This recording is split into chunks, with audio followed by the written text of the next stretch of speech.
acho que é muito meritória a iniciativa do Rineu de criar um instituto como esse, proporcionar às pessoas uma difusão da filosofia, da cultura de um modo geral. Eu participo com muito prazer, espero que pelo menos eu consiga atraí-los, depois dessa minha fala, para a República, né? Porque o Rineu vai dar um curso sobre a República. É um texto, é uma obra-prima da filosofia, de grande influência na filosofia posterior, certamente uma das obras mais importantes da história da filosofia. Eu não vou, evidentemente, pretender aqui aprofundar a análise desse texto, vocês vão poder ter essa oportunidade com o Rineu. A minha intenção, então, é apenas falar um pouco sobre Platão. Eu estou pressupondo, eu acho que quando a gente dá aula, a gente sempre deve imaginar que o seu ouvinte não tem o conhecimento do assunto, então eu não vou pressupor nenhum conhecimento de vocês sobre Platão, vou partir do zero, né? Porque eu acho que isso, didaticamente, é mais recomendável. Então, a minha intenção é apenas falar um pouco quem foi Platão,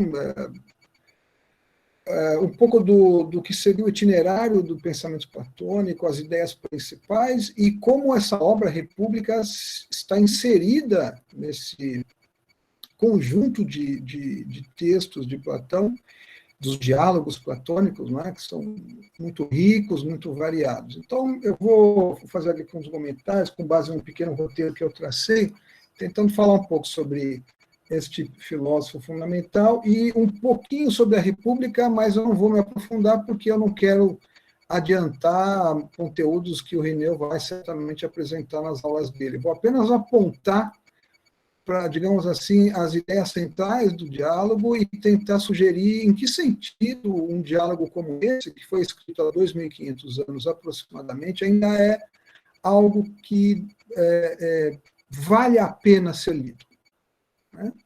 De maneira, evidentemente, muito introdutória, vou tentar fazer isso, né? Bom, a gente não tem muitos conhecimentos sobre a vida de Platão. Nós temos um texto, uma carta, que a maioria dos estudiosos diz que foi escrita por Platão. Platão teria escrito 13 cartas, pelo menos que são as conhecidas por nós, e uma delas, a carta número 7, que é a mais longa e a mais rica, por muito tempo foi considerada como escrita por Platão. Existem alguns intérpretes que acham que não foi, mas tenha sido ou não escrita por Platão, tem uma pequena parte dela que é uma biografia, é um relato biográfico que tem um pouco a ver com o texto da República. Então, eu queria começar falando um pouco sobre isso. Nesse texto, Platão fala sobre a sua juventude. Platão era de origem abastada, era de origem aristocrática. A sua família, do parte de mãe, remontava a Solon, que foi um legislador do século VI a.C., de Atenas. Platão nasceu em Atenas, que é a principal cidade do mundo grego antigo. Ele é, então, um jovem aristocrata que, como a maioria dos jovens atenienses da sua época, eu estou falando aqui do final do século V a.C., 427, 428 a.C., mais ou menos. E como a maioria dos jovens aristocratas de sua época, Platão recebeu uma educação esmerada. A educação, gente, inclui aprender a ler e escrever o grego, que era privilégio de poucos, tá? E o conhecimento, portanto, dos grandes poemas de Homero, de Hesíodo, das tragédias que estavam sendo escritas na época de Platão, dos 3 grandes poetas trágicos, Ésquilo, Sófocles, Eurípides, dos historiadores como Heródoto, Tucídides, né? Dos professores de retórica como Górgias. Enfim, Platão ele ele se torna um jovem adulto num momento de grande efervescência cultural da cidade de Atenas, né? Existiam alguns filósofos que foram chamados mais tarde de pré-socráticos, porque são anteriores a Sócrates. Nós vamos ver como Sócrates é importante aqui, né?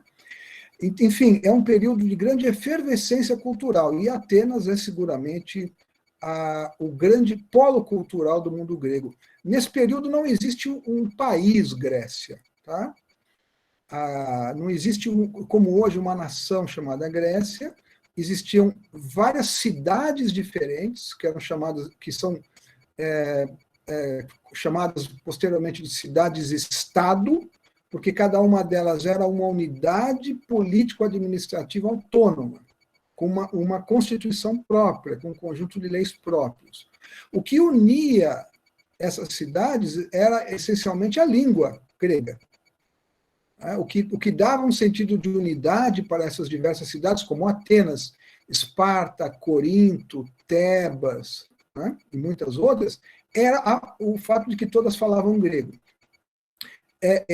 O que eles chamavam de bárbaros na época eram aqueles que não falavam grego. A palavra bárbaro foi um neologismo criado para se referir aos que não falavam grego. Então, a unidade do mundo grego, do que nós chamamos depois de nação grega, está essencialmente na língua. Então, essas cidades, elas têm relações entre si que são, ao mesmo tempo, de comunidade, por meio da língua e, portanto, da cultura, mas também de grande concorrência, né? E nós vamos ver que isso é muito importante para entender o contexto em que Platão cresceu, né? Bom, quando Platão tem cerca de...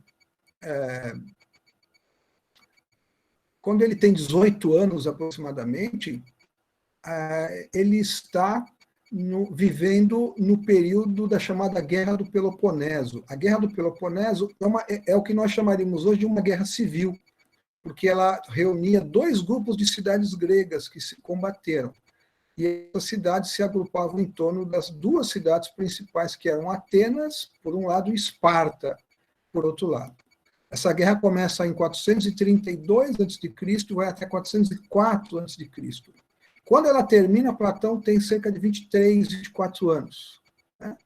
Então, ele cresceu, se formou como um adulto no meio da guerra, no interior de uma guerra, né? Isso vai, nessa carta que é atribuída a ele, isso vai ter uma grande importância, porque são os acontecimentos ligados à guerra, ao final da guerra, que os atenienses perderam, né, que fizeram com que os vencedores, os espartanos, instituíssem em Atenas um novo governo, e esse governo instituído em Atenas pelos espartanos perseguiu muitos atenienses, né? Perseguiu e eliminou muitos atenienses, né? É nesse contexto que Platão considera como um contexto de grande decadência, uma decadência política e, sobretudo, uma decadência moral, é que ele começa a delinear a sua visão de mundo. Quer dizer, a visão que Platão tem sobre a cidade, no caso sobre Atenas, é uma visão fortemente influenciada por essa decadência, por esse estado de coisas de decadência, né?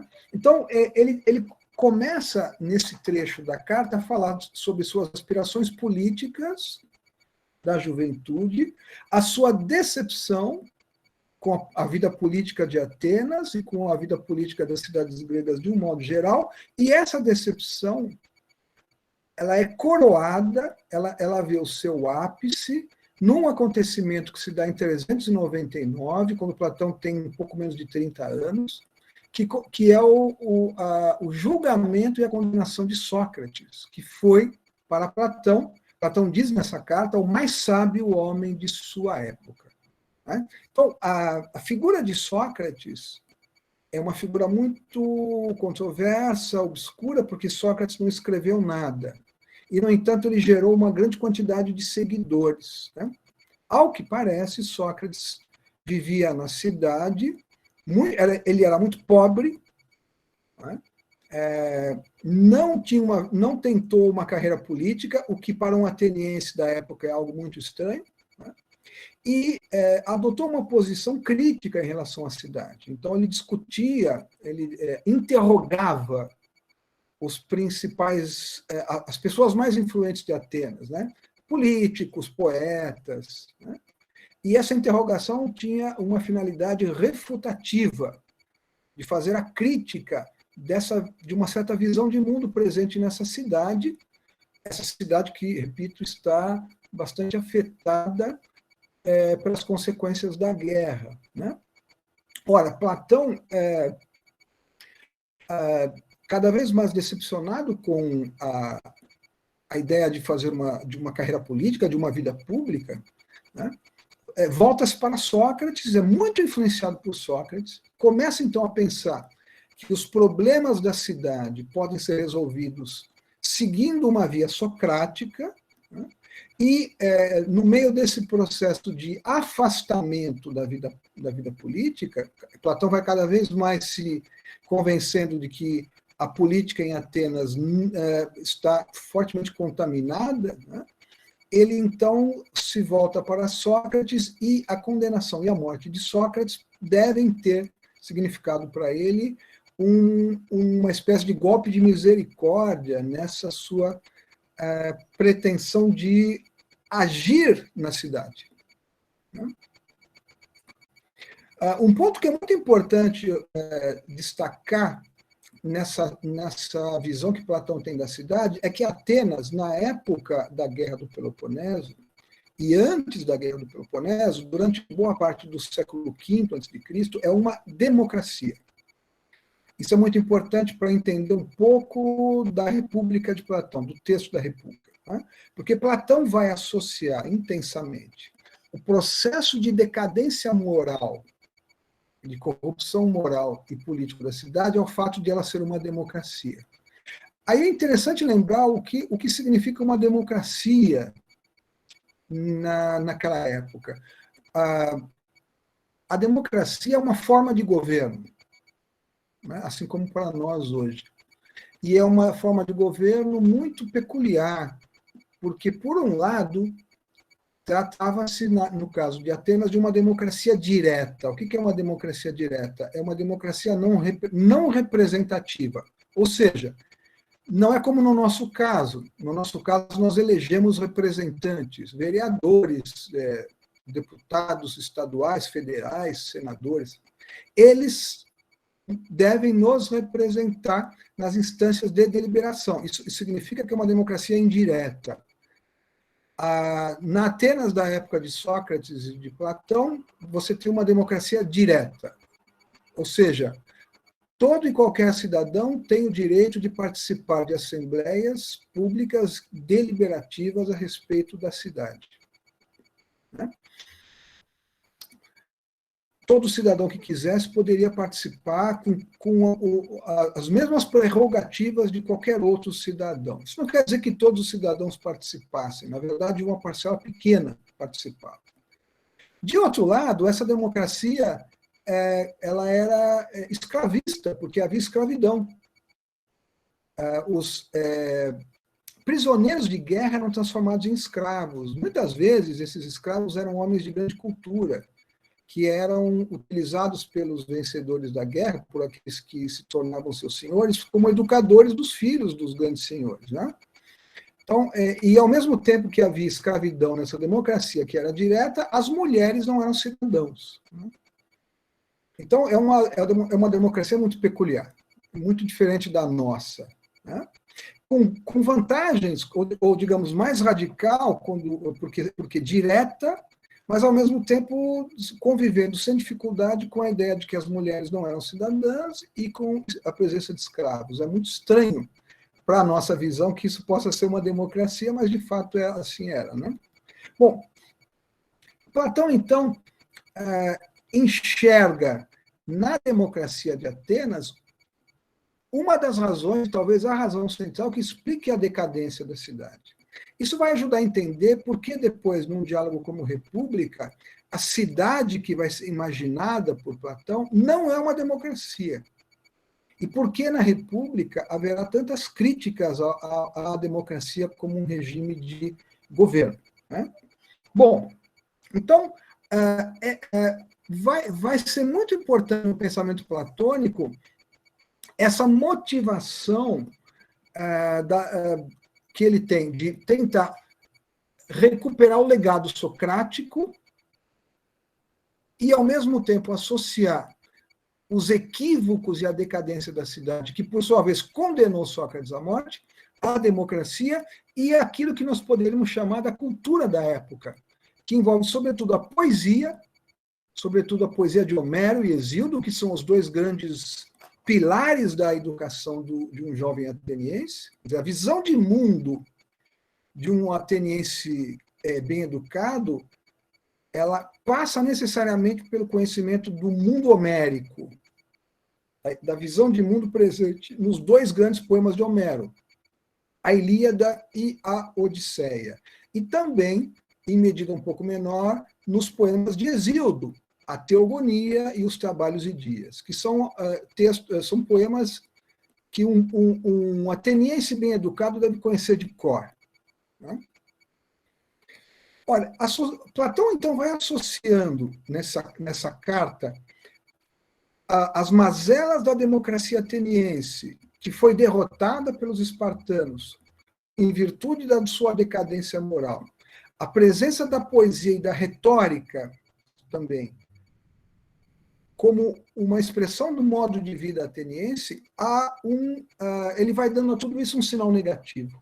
A retórica é um outro ponto muito importante aqui, porque a retórica nada mais seria do que o conhecimento de técnicas persuasivas que podem ser utilizadas seja num tribunal, seja numa assembleia.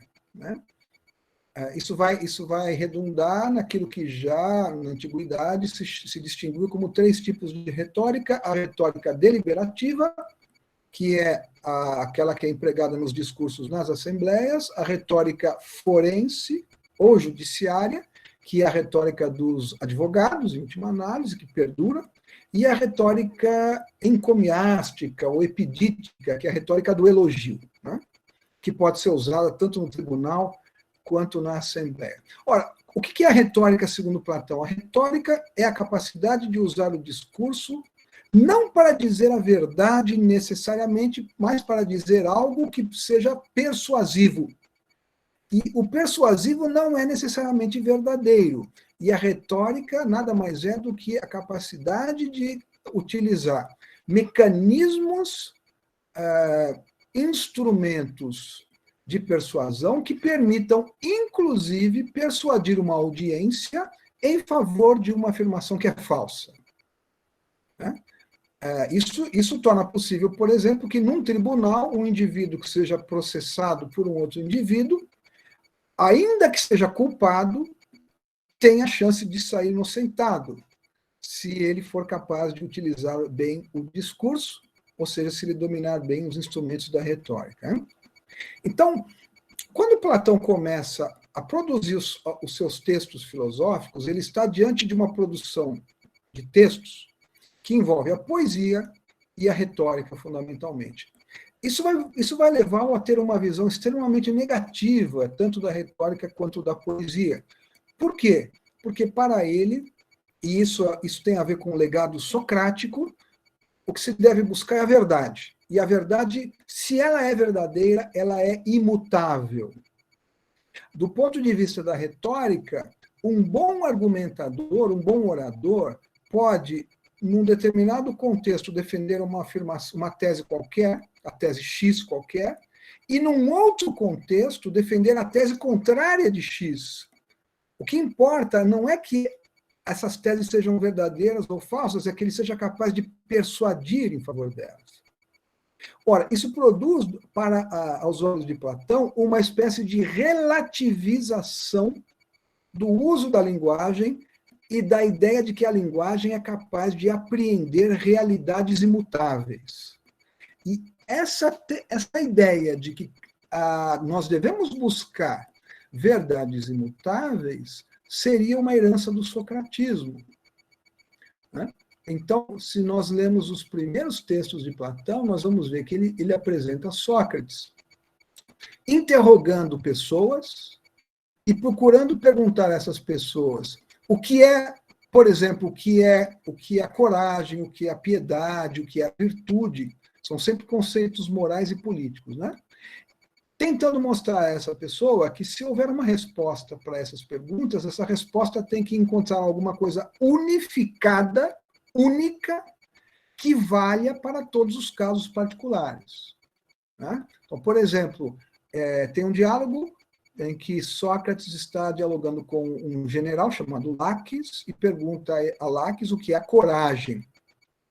Laques responde: a coragem é você ficar no lugar, num combate, e não fugir. Ora, o que Sócrates vai dizer Laques, você me deu um exemplo particular de ação corajosa, mas isso não é uma definição de coragem. A coragem tem que ser alguma coisa que está presente em qualquer tipo de ação corajosa, seja na guerra, seja fora da guerra, não importa. Bom, isso vai ser chamado posteriormente, por Aristóteles, que é discípulo de Platão, de busca de conceitos universais. Então, Platão começa a alimentar a ideia de que, se existe uma verdade, esta verdade só poderá ser alcançada quando a nossa linguagem, o nosso discurso, o nosso pensamento puder apreender realidades universais, unificadas e imutáveis. E, com isso, Platão está inaugurando uma concepção de verdade que será duradoura durante séculos. É o que a gente chamaria de uma verdade absoluta, uma verdade imutável, né? E reparem, isso é uma concepção de uso da linguagem totalmente diferente da retórica, porque nessa concepção da verdade como algo imutável, você não pode dizer que uma determinada tese é mais persuasiva hoje, mas a tese contrária é mais persuasiva amanhã, porque uma delas será verdadeira e a outra será falsa, necessariamente, né?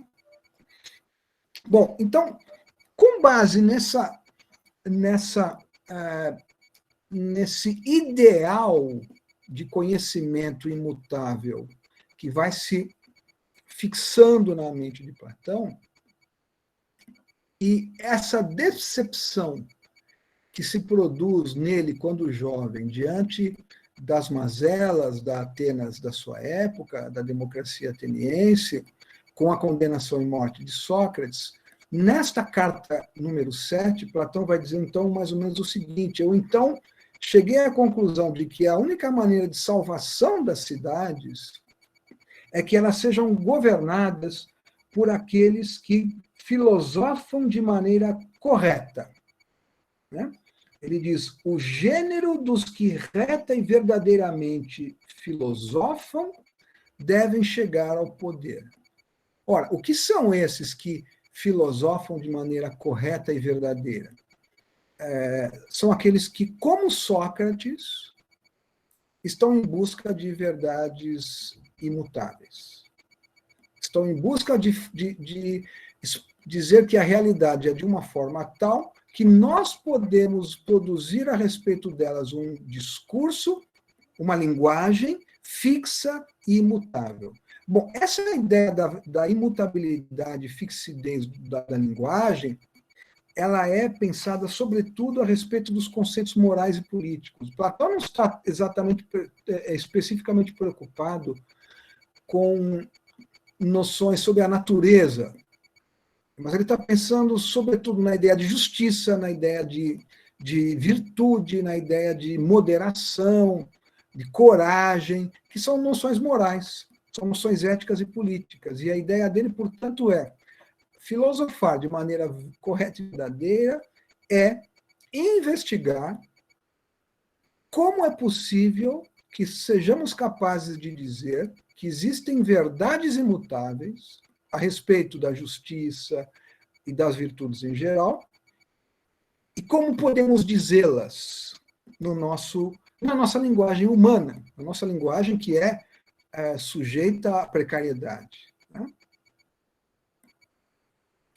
Bom, vejam, essa última passagem que eu mencionei, em que Platão diz, fui levado então a concluir que a salvação da cidade só ocorreria quando aqueles que filosofam de maneira correta e verdadeira chegarem ao poder, ou aqueles que chegarem ao poder se tornarem filósofos.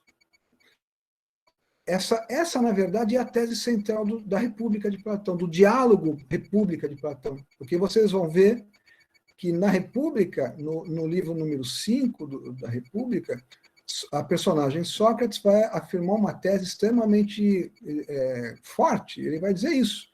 A cidade justa só será justa e só será possível quando os governantes forem filósofos ou os filósofos forem governantes.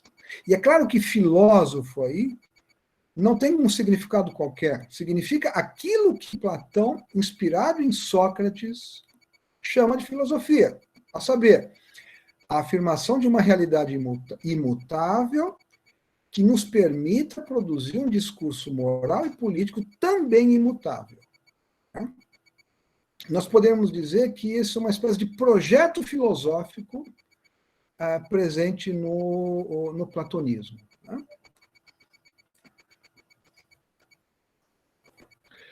Bom,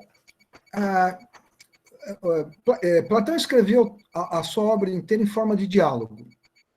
Ele escreveu aí em torno de 30 diálogos, existem algumas controvérsias sobre alguns desses diálogos, são julgados apócrifos, ou seja, não foram escritos por ele, a maioria, no entanto, é considerada legítima, autêntica, mas sempre em forma de diálogo.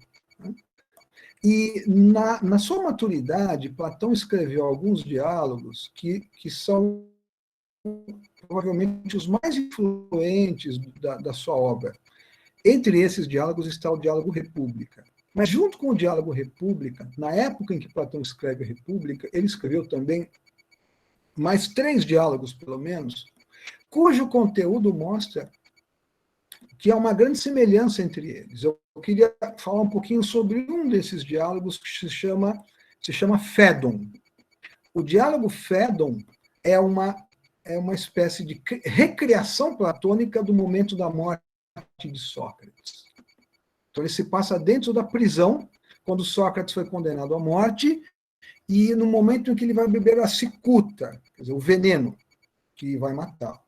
E aí Sócrates, então, recebe os seus discípulos e ele convence os seus discípulos de que ele não vai morrer, porque, na verdade, a sua alma e a alma das pessoas são imortais. É a tese da imortalidade da alma. Que a morte nada mais é do que uma separação da alma em relação ao corpo. O corpo é uma prisão da alma, e quando o ser humano morre, isso nada mais é do que uma libertação da alma. E que quando a alma se liberta do corpo, se for uma alma que viveu uma vida virtuosa, ela terá condições de conhecer um tipo de realidade que ela não conhece enquanto está ligada ao corpo. Essa tese terá enorme influência na filosofia, inclusive na religião. Né?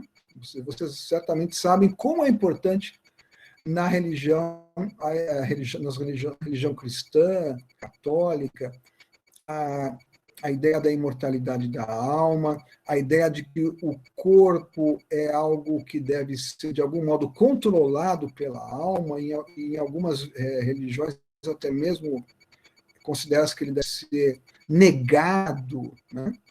Bem, o que importa é que, para convencer os seus discípulos de que a alma é imortal, Sócrates traz alguns argumentos, e um desses argumentos consiste em dizer que quando o homem vive na sua vida, ele tem uma conduta na sua existência que favorece os valores ligados à alma, como, por exemplo, o pensamento, a virtude, o conhecimento, e coloca em segundo plano os apelos do corpo, as paixões, como as paixões da bebida, da comida, do sexo, etc., ele se aproxima o máximo possível de um plano de realidade que não é perceptível pelos sentidos, porque os sentidos são ligados ao corpo.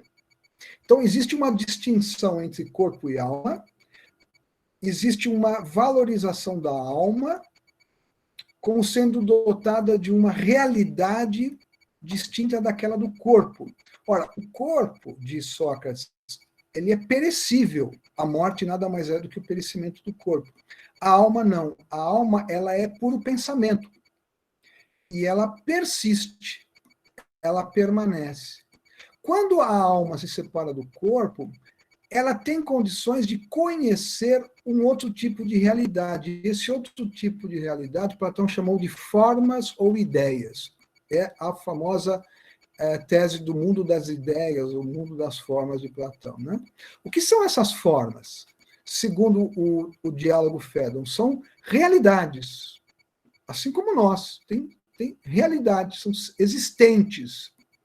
Só que são realidades imutáveis, unas e eternas. Então, por exemplo, vai dizer Platão o seguinte, ele vai dizer que todos nós, seres humanos, somos homens ou somos do gênero humano, homens e mulheres, porque devemos a nossa realidade a uma relação que nós temos com a forma do homem, a forma humana. A forma humana, ela é o ser homem independente de mudança. Enquanto que nós somos seres particulares, múltiplos, que passamos por constantes mudanças, inclusive morremos. Mas o ser homem que cada um de nós é, se deve ao fato de que existe a forma do homem é causa da nossa realidade enquanto seres humanos. Ora, o que importa a Platão, em última análise, é dizer que isso vale também para a justiça, o bem, o belo, a coragem, a piedade, né? A amizade, que são noções morais e políticas. Então, haveria uma forma da justiça, uma forma do justo, imutável, que contém o que significa ser justo e que se apresenta nas ações justas que nós executamos. Haveria uma forma do belo que se apresenta nas coisas belas. Só que essas formas teriam justamente essas características da unidade, da imutabilidade e da eternidade. Ora, o conhecimento, para Platão, é um processo no qual a alma do indivíduo, ao separar-se do corpo, se aproxima intelectualmente dessas formas. E esse conhecimento é um conhecimento que não envolve nenhum resquício de sensibilidade. É um conhecimento puramente intelectual. É um conhecimento suprassensível. Platão está introduzindo aí um outro tema muito caro à filosofia posterior, que é a distinção entre o sensível e o inteligível, entre sensação e pensamento, uma distinção no qual aquilo que é ligado à sensação tem uma realidade inferior, porque está em mudança, e aquilo que é perceptível apenas pelo pensamento tem uma realidade superior, porque trata de objetos imutáveis. Né? Bom, essa ideia de que o conhecimento é um processo no qual a alma, livre do corpo, conhece essa realidade superior, não é um processo meramente científico, para usar um termo moderno, mas é um processo que só acontece para aquelas almas que têm sido capazes de viver a vida na qual o que é próprio da alma controla aquilo que é próprio do corpo. Em outras palavras, somente aqueles que conduzem uma vida de maneira pautada pela moderação das paixões corporais, na qual o pensamento é superior à sensação, na qual os valores morais são superiores às paixões corporais, somente esse tipo de alma, quando libertada do corpo, consegue acesso a essa realidade plena. Platão defende também nesse diálogo a ideia da reencarnação, quer dizer, a capacidade da alma humana de conhecer a realidade inteligível envolve repetidas encarnações que poderão permitir um aperfeiçoamento, uma melhoria moral das almas, para que elas possam conhecer essas realidades superiores, né? Então, vejam, aqui é um ponto muito importante. Platão está, então, tentando, nesse diálogo, dizer como é que a realidade é. A realidade, então, ela tem duas dimensões, uma realidade superior, acessível apenas pelo pensamento, desprovido da sensação, e uma realidade inferior, que é aquela que os sentidos nos oferecem. Portanto, essa é uma tese, como nós dizemos na filosofia, uma tese ontológica ou metafísica. Eu estou falando de tipos de realidade. Consequentemente, há uma distinção psicológica, ou seja, uma distinção que envolve o privilégio da alma em relação ao corpo. A alma tem mais realidade que o corpo, a alma conhece mais do que o corpo, por meio dos sentidos, apresenta apenas obstáculos para o conhecimento. E essas distinções são acompanhadas de distinções de natureza moral, ou, se vocês quiserem, éticas e políticas. Por quê? Porque se existe uma justiça, se existe o bem, se existe o belo, se existe o justo, o corajoso, o piedoso, é porque existem formas da justiça, do belo, do bem, etc. E o conhecimento dessas formas é o conhecimento da verdade absoluta.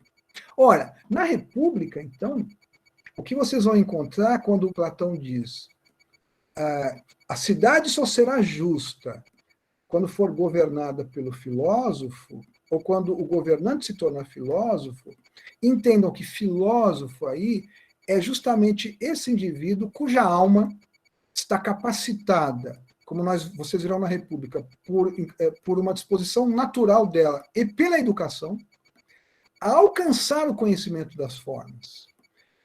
Porque o conhecimento das formas é o conhecimento da realidade plena. Ora, se existe uma forma do bem, se existe uma forma da justiça, uma cidade boa e justa terá que ser necessariamente aquela cidade que espelha, reflete este plano da realidade das formas do bom, do belo e do justo, que somente esse filósofo conhece. Portanto, por que é que o filósofo deve governar a cidade? Porque ele conhece a realidade, o plano verdadeiramente real das formas, e isso torna aquele que está indicado a ser o governante da cidade. E a sua função, portanto, na cidade é tentar reproduzir, na medida do possível, na cidade, aquilo que caracteriza a realidade das formas. Então, essa digamos, é a tese fundamental do diálogo república que vocês vão encontrar. E essa tese, ela está associada a essa visão de mundo, na qual você tem essas distinções entre formas e sensíveis, entre alma e corpo, entre pensamento e sensibilidade. Né?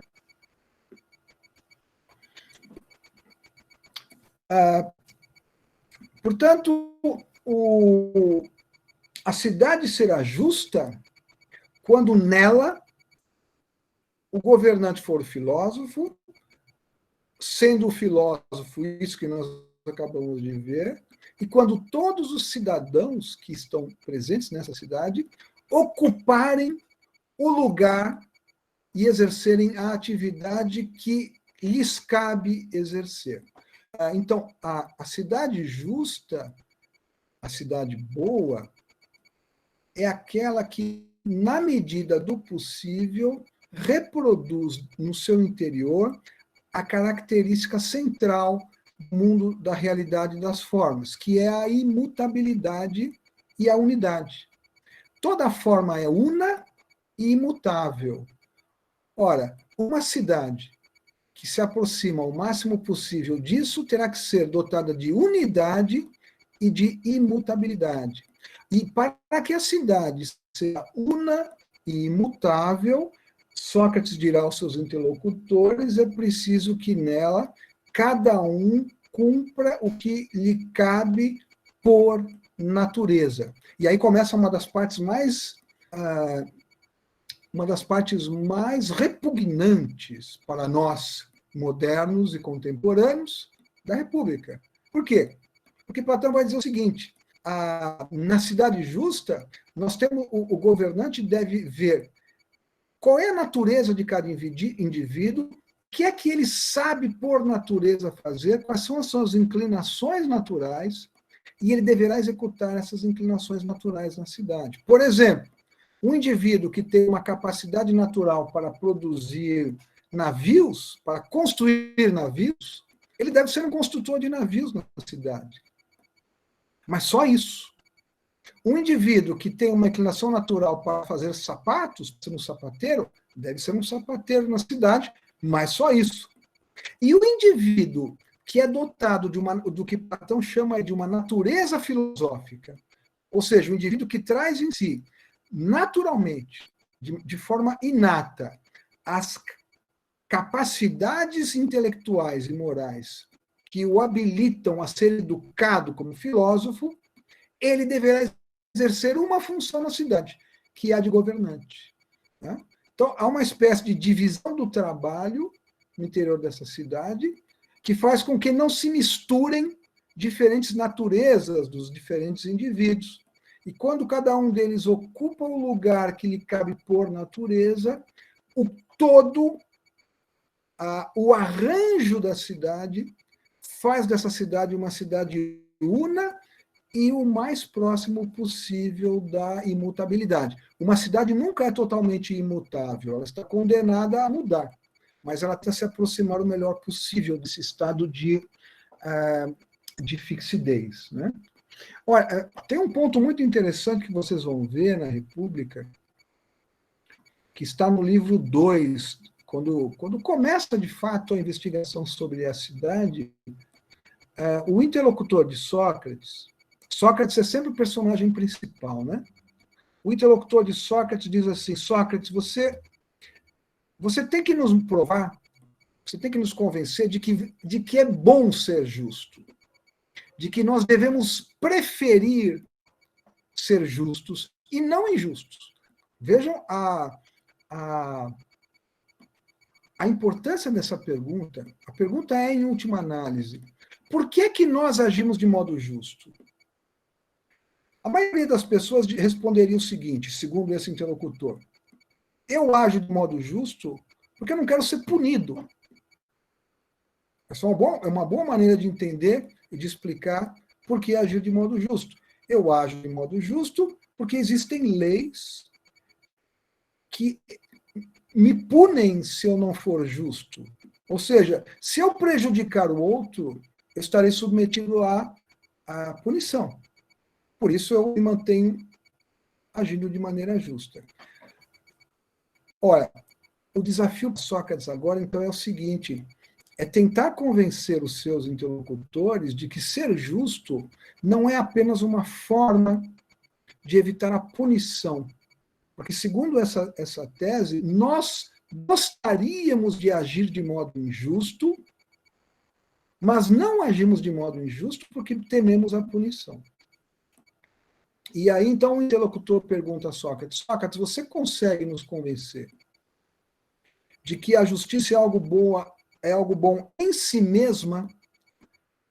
Ou seja, sabendo o que é o justo, eu prefiro ser justo e não injusto? Vejam, o que está em jogo aí é a ideia de que um indivíduo age de maneira moral, de maneira ética e na política também, de modo justo, é porque ele vê na justiça um valor em si mesmo. Esse é um desafio que Sócrates tem diante de si. É provar aos seus interlocutores que é melhor ser justo e não injusto. Nós conhecemos muitas pessoas entre nós que agem de modo que sugere que eles preferem ser injustos a serem justos. De que ser injusto os beneficia. O desafio aqui, portanto, é esse. Persuadir o interlocutor de que a justiça é um bem em si, não apenas algo que se faz para evitar o mal. Né? Bom, e é aí então que começa a investigação, e nessa investigação Sócrates vai dizer o seguinte, olha, Para que eu possa mostrar a você que um homem injusto vale mais do que um homem injusto, nós temos que procurar justiça. Mas é mais fácil procurar justiça na cidade, assim como é mais fácil você ler alguma coisa em letras maiores do que em letras menores. Né? Se você escreve a mesma frase em letras grandes, em letras minúsculas, pequenas, a frase escrita em letras grandes é mais visível, mais compreensível. E aí depois você pode, tendo entendido o conteúdo da frase escrita em letras grandes, olhar para a frase escrita em letras pequenas e ver se é a mesma frase. Ele diz, então, vamos fazer o seguinte, vamos procurar a justiça na cidade. Quando encontrarmos a justiça na cidade, vamos ver se ela aparece igual nos indivíduos. Ora, essa ideia é extremamente importante na República. Por quê? Porque com essa ligação, por meio da imagem das letras maiores e das letras menores, Sócrates está dizendo, em outras palavras, o seguinte: se existe uma justiça, ela é a mesma justiça para uma cidade e para cada um dos cidadãos. E isso, para nós, para entender o que está acontecendo aqui, é muito importante, porque na reflexão contemporânea, no pensamento contemporâneo, existe uma separação muito radical entre ética, como uma reflexão sobre os valores da conduta do indivíduo, e política, como uma reflexão a respeito da ação na vida em comunidade. Sendo possível, inclusive, defender a ideia de que há valores na ética individual que não são necessariamente presentes na política. Né? Há uma cisão entre ética e política. Aqui não. Aqui, ética e política são duas maneiras diferentes de dizer a mesma coisa, porque os valores do justo, do bom, etc., etc., tem que valer para cada um dos cidadãos tomado na sua individualidade e para o conjunto dos cidadãos tomado, portanto, em sua comunidade. Então, por causa disso, todo o segundo o livro 2, o livro 3, o livro 4, são uma tentativa de mostrar o que significa ser justo na cidade, para poder, então, extrair daí o que significa ser justo para cada um dos indivíduos, para cada um dos cidadãos. Né? Em outras palavras, ética e política não podem ser dissociados. Né?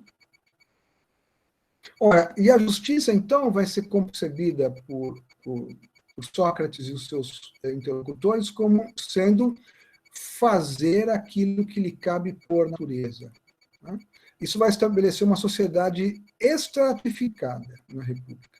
São basicamente três classes: o filósofo ou os filósofos, pode ser mais de um, que governam, os guardiões, que cuidam da segurança, e os produtores, que são aqueles que sustentam materialmente a cidade. A separação entre essas classes é absoluta. Né? Agora, tem uma coisa interessante nessa ideia. Veja, é uma ideia extremamente antipática para nós. Né? Então, veja, a ideia de que o indivíduo nasceu para ser sapateiro, o outro nasceu para ser governante. Né?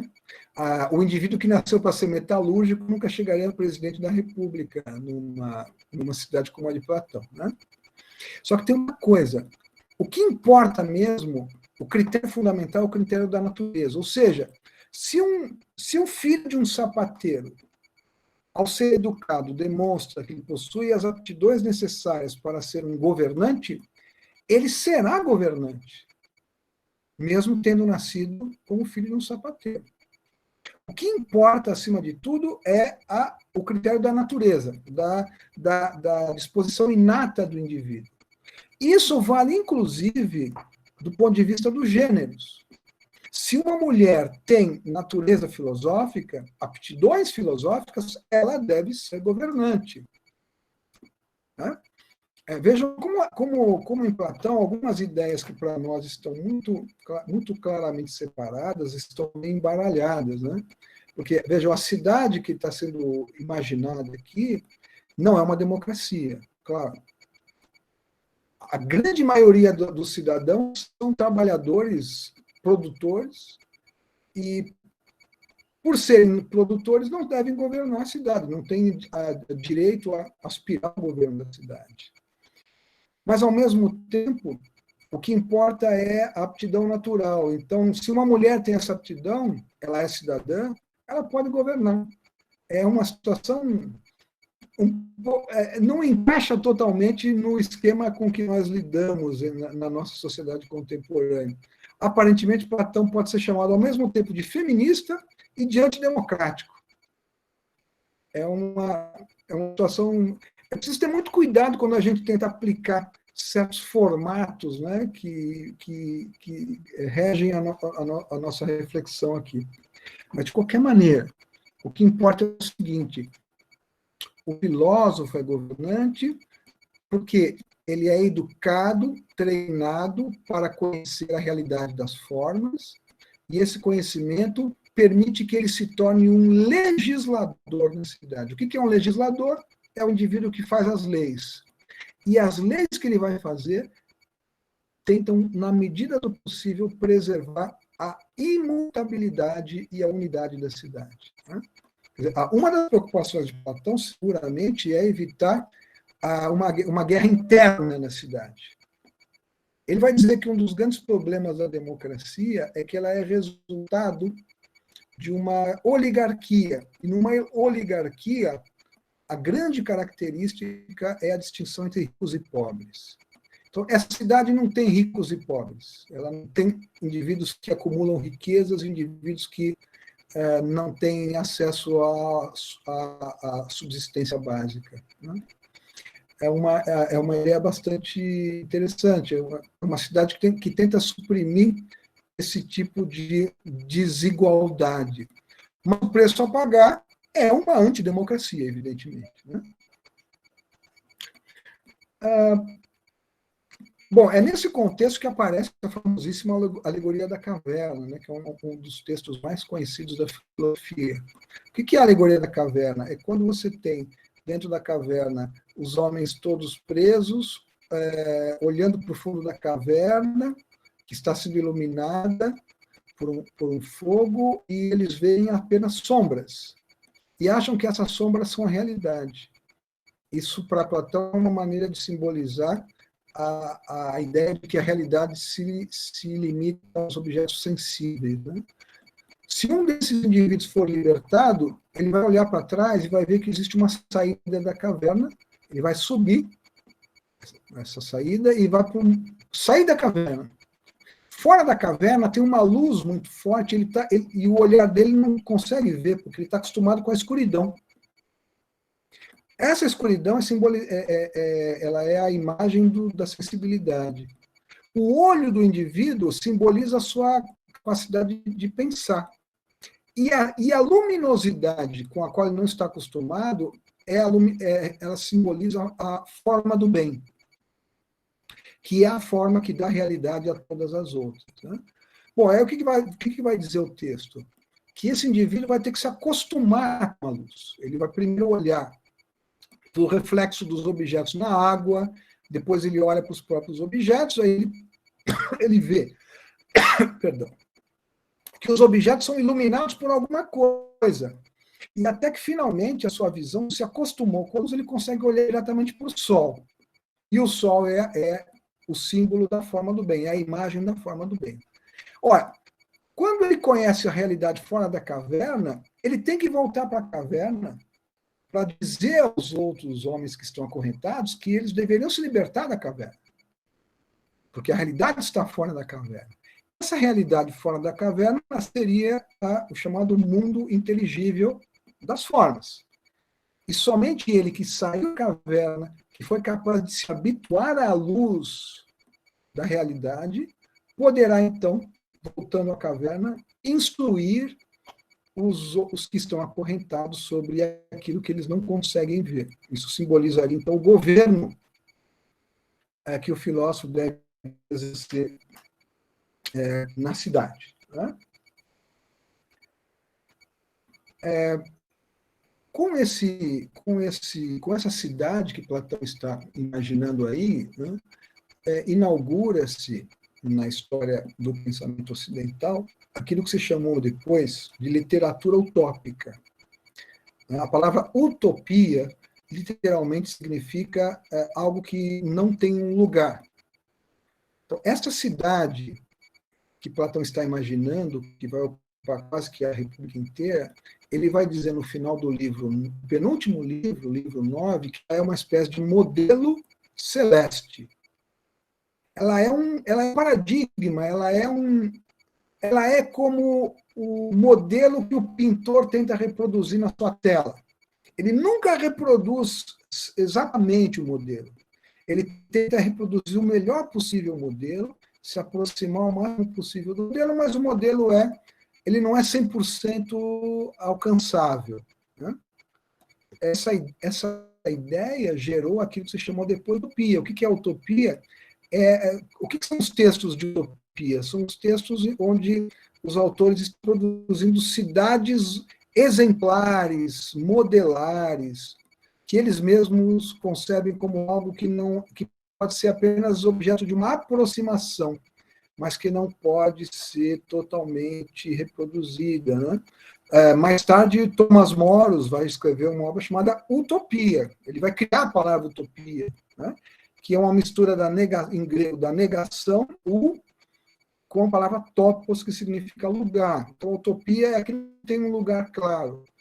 Essa cidade que Sócrates está imaginando com os seus interlocutores, ele diz que ela não pode ser 100% efetivada no mundo, mas que nós devemos tentar nos aproximar dela o máximo possível. Né?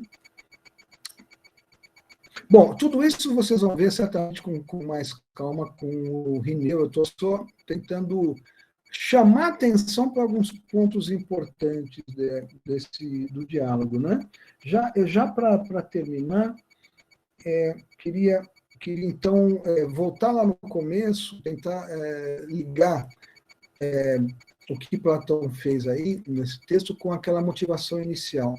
No livro 6, se não me engano, no final do livro 6, Platão vai dizer que essa cidade ela poderia ser uma aristocracia ou uma monarquia. Por que aristocracia? A palavra aristocracia significa literalmente o poder concedido aos melhores. Os melhores são aqueles que têm conhecimento da realidade. Então, o filósofo governa porque ele é, do ponto de vista do conhecimento da realidade, melhor que os outros. Ele afirma isso. Então, essa cidade pode ser chamada de uma aristocracia e pode ser chamada de uma monarquia, porque ela tem um único governante. Vejam, portanto, que essa cidade nunca seria uma democracia. A democracia, para Platão, ficou muito associada àqueles acontecimentos que ele viveu na sua juventude, a decadência moral e política, a condenação de Sócrates, a guerra do Peloponeso. Né? Ele associa a democracia à variabilidade, à multiplicidade, à contingência. Tudo aquilo que, segundo ele, não deve existir numa cidade justa, porque a cidade justa é sempre o máximo possível imutável e unificada. Ora, a democracia, ele vai dizer no livro 8, a democracia é uma espécie de colcha de retalhos, em que as coisas vão se agregando, mas sem uma organicidade interna. Né? Ele vai dizer que o homem da democracia, o cidadão típico da democracia, exerce diferentes atividades como se não houvesse nenhuma relação entre elas. Né? Falta ali o critério da natureza. E ele vê a democracia como a preparação para uma outra forma de governo, que é a tirania. Né? Vejam como, então, a cidade justa para Platão na República não pode ser associada à democracia, o que torna essa cidade, para nós, evidentemente, algo inaceitável. Nós não podemos aceitar, evidentemente, para nós, a ideia de democracia é tão presente, é tão importante, é um valor instituído a tal ponto que uma cidade como essa que Platão está imaginando aí, ao afastar a possibilidade da democracia, se torna inaceitável. No século XX, lá para os anos 30, 40, no período da Segunda Guerra, vai ser publicado por um filósofo chamado Karl Popper, uma obra que teve uma influência muito grande, sobretudo em língua inglesa, que é A Sociedade Aberta e Seus Inimigos. Popper é um filósofo da ciência, é um pensador voltado para as questões ligadas à ciência, mas ele, na segunda metade dos anos 30, um pouco antes do início da guerra, ele começa a escrever essa obra e depois ele a publica durante a guerra. E o que ele faz nessa obra? Ele faz uma defesa do liberalismo da democracia contra as diferentes formas de totalitarismo. E o totalitarismo, para ele ali, são o fascismo, o nazismo e o comunismo. Então, ele estabelece uma distinção. De um lado, a democracia liberal, de outro lado, o totalitarismo associado ao comunismo e, sobretudo, ao nazismo. Lembre-se, nós estamos no período aí que, imediatamente antes do início da Segunda Guerra, e depois já o início da guerra. Né? E ele então coloca Platão como o precursor do totalitarismo. A cidade da República de Platão é uma cidade totalitária. Por quê? Porque nela não há democracia, nela não há liberdade. Isso é verdade. Isso é absolutamente inegável. Né? A cidade platônica não é uma cidade na qual todos os cidadãos têm os mesmos direitos. Só tem direito a governar aqueles que tiverem natureza filosófica, os outros não. Essa tese é absolutamente incontestável, não tem como negar que a cidade platônica, vista do ponto de vista do nosso olhar contemporâneo, é uma cidade totalitária. Agora, independente disso, vejam, o que me parece interessante é tentar pensar o que motivou Platão a defender a ideia de uma cidade como essa e não uma democracia. Ora, o que o levou a isso? Uma associação que ele fez entre a democracia que ele viveu, a juventude, e a ideia de que na democracia se instala uma espécie de relativismo moral. Ele fez uma associação muito forte, portanto, entre a vida na democracia, os valores da democracia e a ideia de que tudo é relativo, de que tudo pode ser dito como verdadeiro ou falso, porque o que importa não é a verdade, é a capacidade persuasiva. Então, a ideia de que o discurso é essencialmente retórico, que, portanto, tudo pode ser dito, desde que de maneira persuasiva, vai de encontro à sua ideia de que a realidade pode ser compreendida com base em valores fixos e imutáveis. E essa ideia de que a realidade deve ser vista do ponto de vista de valores fixos e imutáveis não pareceu a ele compatível com uma vida democrática. Portanto, a sua cidade não poderia ser democrática. Bom, é claro, isso significa que, diferentemente de nós, Platão não vê positividade nenhuma na ideia de que a política se faz com uma tentativa de estabelecer consensos que não são eternos e que podem mudar, que é a essência da vida democrática. A ideia de que na política, numa democracia, a política consistiria, ou deveria consistir, num esforço de obtenção de consensos precários, contingentes, incompletos, mas democráticos. Por quê? Porque levam em conta a variedade, a diferença, a multiplicidade. Justamente tudo aquilo que a cidade platônica procura excluir. O que deixa uma questão interessante, que é a seguinte: será que nós precisamos adotar uma visão como a de Platão, que vê um dilema? Ou somos democratas e abdicamos da ideia de uma verdade fixa, ou somos não democratas para podermos defender a ideia de uma fixidez dos valores? Em outras palavras, é possível, numa democracia, afirmar a existência de verdades dotadas de fixidez?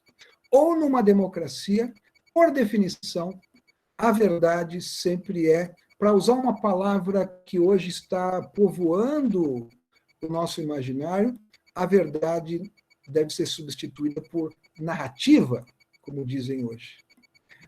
Será que a democracia só tem lugar para narrativas?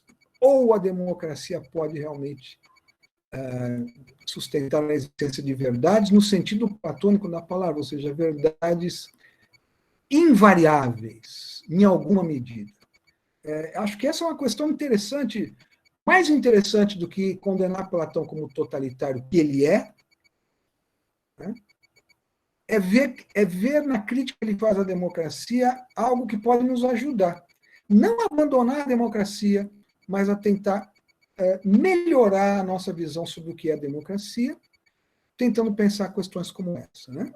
Eu acho que já falei muito, era basicamente isso que eu queria dizer. Repito, isso é apenas uma espécie de aperitivo. Se vocês se interessaram por ler a República, com base no que eu disse, eu já me sinto bastante satisfeito.